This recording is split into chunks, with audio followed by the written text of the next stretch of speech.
వరంగల్ నుంచి కావ్య, ఖమ్మం, కరీంనగర్, హైదరాబాద్ సీట్లు పెండింగ్. ఇప్పటి వరకు 14 సీట్లకు అభ్యర్థులను ఖరారు చేసిన కాంగ్రెస్ పార్టీ చీఫ్ మల్లికార్జున ఖర్గే నేతృత్వంలో సిఈసి భేటీ. ఇక మీటింగ్ లో పాల్గొన్న CM Revanth, deputy CM Bhatti Vikramarka. Right గా వరంగల్ లోక్సభ స్థానానికి మాజీ మంత్రి కడియం శ్రీహరి కూతురు కావ్య పేరును కాంగ్రెస్ హైకమాండ్ ప్రకటించింది.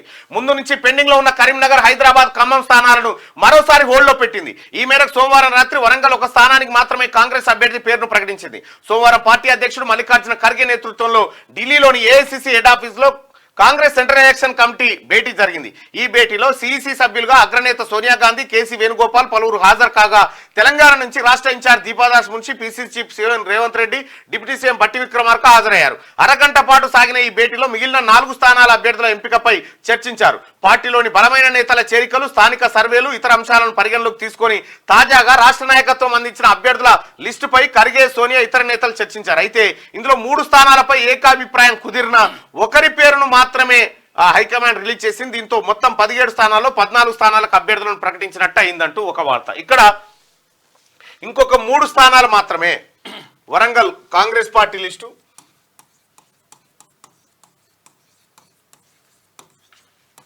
లోక్సభ అభ్యర్థులకు సంబంధించి చూస్తే ఇక్కడ ఇప్పటికీ కాంగ్రెస్ పార్టీ 14 మంది అభ్యర్థులను ప్రకటించింది. 14 మంది అభ్యర్థులను ప్రకటించింది. నిన్న ప్రకటించినటువంటి రిజర్వ్డ్ ఎస్సీకి సంబంధించి దాదాపుగా ఎస్సీ కాన్స్టిట్యున్సీకి సంబంధించినటువంటి అన్ని నియోజకవర్గాలు పూర్తయిపోయినాయి. ఒకటి పెద్దపల్లి, నాగర్ కర్నూల్, వరంగల్, ఆదిలాబాద్. 3 వరంగల్, ఆదిలాబాద్. ఇవేమో ఎస్సీకి సంబంధించి. ఎస్టీకి సంబంధించి ఆదిలాబాద్, మహబాద్ ఇవి అయిపోయినాయి. ఇక్కడ కాస్ట్ ఈక్వేషన్స్ తీసుకుంటే ఇక్కడ ఆదిలాబాద్ లో లంబాడకి ఇచ్చినారు, అదేది మన గోండుకి ఇచ్చినారు. గోండు, మహబాద్ లంబాడా సామాజిక వర్గానికి సంబంధించి ఇచ్చినారు. ఇక్కడ పెద్దపల్లి విషయానికి వస్తే మాల సామాజిక వర్గానికి సంబంధించి. అయితే ఇక్కడ ఒక ఈక్వేషన్ ఏంటంటే మాలా ప్లస్ మున్నూరు కాపు కలిపి ఏది పెద్దపల్లికి సంబంధించి. ఇక ఎందుకంటే గడ్డం వంశీ సతీమణి మున్నూరు కాపు. అయితే ఇక నాగర్ కర్నూలు విషయానికి వస్తే మల్లు రవి మాల సామాజిక వర్గం. వరంగల్ విషయానికి వస్తే కడియం కావ్య బైండ్ల సామాజిక వర్గం. అయితే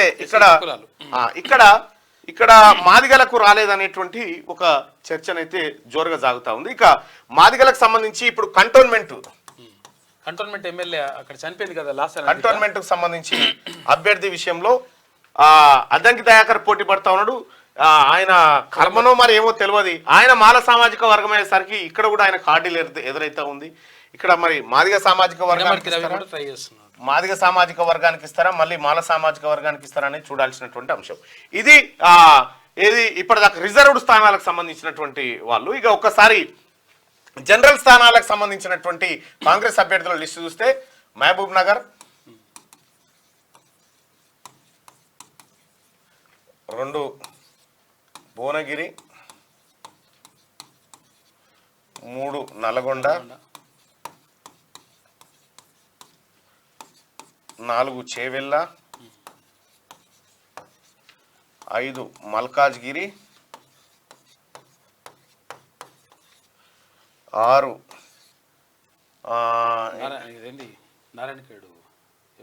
నారాయణఖేడ్,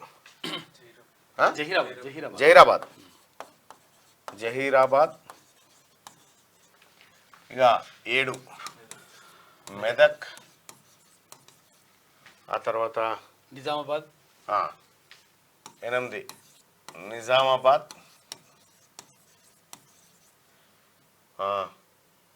9ది ఇది పెండింగ్ ఉందిగా, ఖమ్మము, కరీంనగర్, హైదరాబాద్.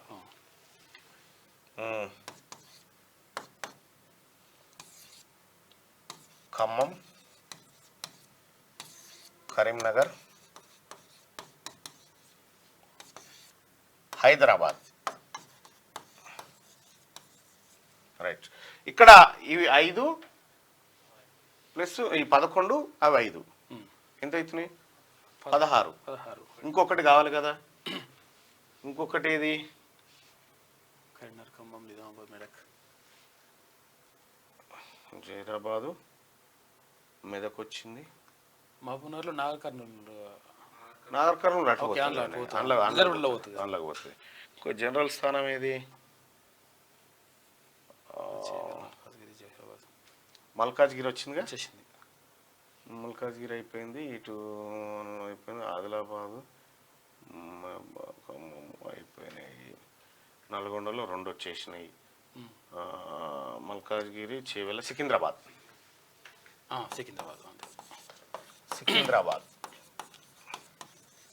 సికింద్రాబాద్ స్థానాలు ఇవి ఉన్నాయి. ఇక్కడ మహబూబ్ నగర్ లో వంశీరెడ్డికి ఇచ్చిరు. ఆ తర్వాత భువనగిరిలో కిరణ్ రెడ్డి, చామల కిరణ్ రెడ్డి, నల్గొండలో రఘువీర్ రెడ్డి, ఆ తర్వాత చేవెళ్ళ రంజిత్ రెడ్డి, మల్కాజ్గిరి నుంచి పట్నం సునీతారెడ్డి, సునీతారెడ్డి, జహీరాబాద్ నుంచి సురేష్ షెట్కార్, మెదక్ నుంచి నీలం మధు, ఇది నీలం మధు, నిజామాబాద్ జీవన్ రెడ్డి, ఖమ్మము పొంగులేటి శ్రీనివాస్ రెడ్డి సోదరుడు పొంగులేటి ప్రసాద్ రెడ్డి అన్న, లేకపోతే రఘురామ్ రెడ్డి అన్న, పొంగులేటి శ్రీనివాస్ రెడ్డి అన్న ఏది సోదరుడు అన్న, మేబీ ఇది రెడ్డి కేటాయించేటువంటి అవకాశం ఉంది. ఇక కరీంనగర్ రెడ్డి ఆర్ బీసీ లేదా వెలమ ఇది నడుస్తూ ఉంది. హైదరాబాద్కు సంబంధించి ఒక ముస్లింలకు కేటాయించేటువంటి అవకాశం ఉంది. ఇక సికింద్రాబాద్ బీసీలకే కేటాయించారు, దానం నాగేంద్రకు సంబంధించి. ఇక్కడ ఓవరాల్గా చూసుకుంటే 1 2 3 4 5 6 ఇది ఒకటి ఇస్తే 7 అవుతుంది. కరీంనగర్ కూడా ఇస్తే 8. ఇయ్యకపోతే ఈ 2 పక్కకు పెడితే ఇప్పటికైతే 6 స్థానాలు రెడ్డిలకు, ఆ తర్వాత బీసీలకు 3 స్థానాలు ఇప్పటి వరకు ప్రకటించినాయి. ఆ తర్వాత మాలలకు 2 స్థానాలు మాల, 1 బైండ్ల, ఆ తర్వాత 1 లంబాడ, 1 గోండు, 1 ఆదివాసి గోండు, 1 ఆదివాసి. ఇది ఇప్పటిదాకా కాంగ్రెస్ పార్టీలో ఉన్నటువంటి ఈక్వేషన్ ఇది. అయితే ప్రస్తుతం ఉన్నటువంటి పరిస్థితిలో ఇగో ఈ 3 స్థానాలు ఇంకా పెండింగ్ లో ఉన్నాయి. ఈ 3 జనరల్ స్థానాలు. ఖమ్మంలో పోటీ మన బట్టి విక్రమార్క గారు సతీమణి అంటే ఆ ఖమ్మం సీటు నుంచి కొద్దిగా వెనకడుగు వేసినట్టు తప్పుకున్నట్టుగా వార్తలు వస్తా ఉన్నాయి. ఎంతవరకు నిజమో తెలియదు. అయితే ఒకవేళ వాళ్ళు తప్పుకుంటే మటుకి ఖమ్మం సీట్లో పొంగులేటి ప్రసాద్ రెడ్డి అన్నకు సంబంధించినటువంటి సీటు దాదాపుగా అది కన్ఫామ్ అనుకోవచ్చు. లేదంటే రఘురామ్ రెడ్డి గారు ఏదైతే రామసాయం సురేందర్ రెడ్డి గారు ఉన్నారో, చాలా లెజెండరీ లీడర్ ఆయన కొడుకు లేదంటే ఈయనకు అది రెడ్డి సామాజిక వర్గానికి. ఇక కరీంనగర్ సంబంధించి ముఖ్యమంత్రి రేవంత్ రెడ్డి గారు ఏది మనం ఎన్నికల టైంలో ప్రవీణ్ రెడ్డి గారికి మనం మాట ఇచ్చినాం కాబట్టి ఆ మాట నిలుపుకోవాలనేటువంటి చర్చ ఆయన జరుగుతూ ఉంటే, హైకమాండ్ ఏమో బీసీకి ఇస్తే బాగుంటుంది అనేది ఒక చర్చ జరుగుతూ ఉంటే, ఇక్కడ ఇంకా కొంతమంది ఏమో వెలమకియాలనేటువంటి చర్చ జరుగుతూ ఉన్నది. అయితే ఇక్కడ కరీంనగర్ దగ్గర నా పేరు కూడా చర్చకు వచ్చింది. అయితే ఇక హైదరాబాద్కు సంబంధించి ఒక ముస్లిం కన్ను ఇవ్వాలన్నటువంటి ఉద్దేశంతో ఉన్నారు. ఇక సికింద్రాబాద్ అయితే బీసీకే కేటాయించారు. ఒకవేళ కరీంనగర్లో కనుక వెలమలకు కేటాయిస్తే ఇక బీసీలకు 3, ఓసీలకు వచ్చేసి ఒకవేళ ఇది రెడ్డికి అనుకున్నా కూడా 1 2 తర్వాత 8 ఏమో ఓసీలకు, ఆ తర్వాత బీసీలకు 3, తర్వాత ఎస్టీలకు 2, ఎస్సీలకు 3, ఇంతే కదా 11 16 అవుతుంది. ఇంకొకటి ఏది హైదరాబాద్ ముస్లిం మైనారిటీ 1. సో ఇది ఈక్వేషన్ కాబోతా ఉంది మొత్తం. ఏది ప్రస్తుతం ఒకవేళ ఇదే కేటాయిస్తే ఇది మరి దీంట్లో ఏమైనా మార్పులు చేర్పులు చేస్తారనేది అధిష్టానం ఎట్లా నిర్ణయిస్తుంది అనేది చూడాల్సినటువంటి అంశం.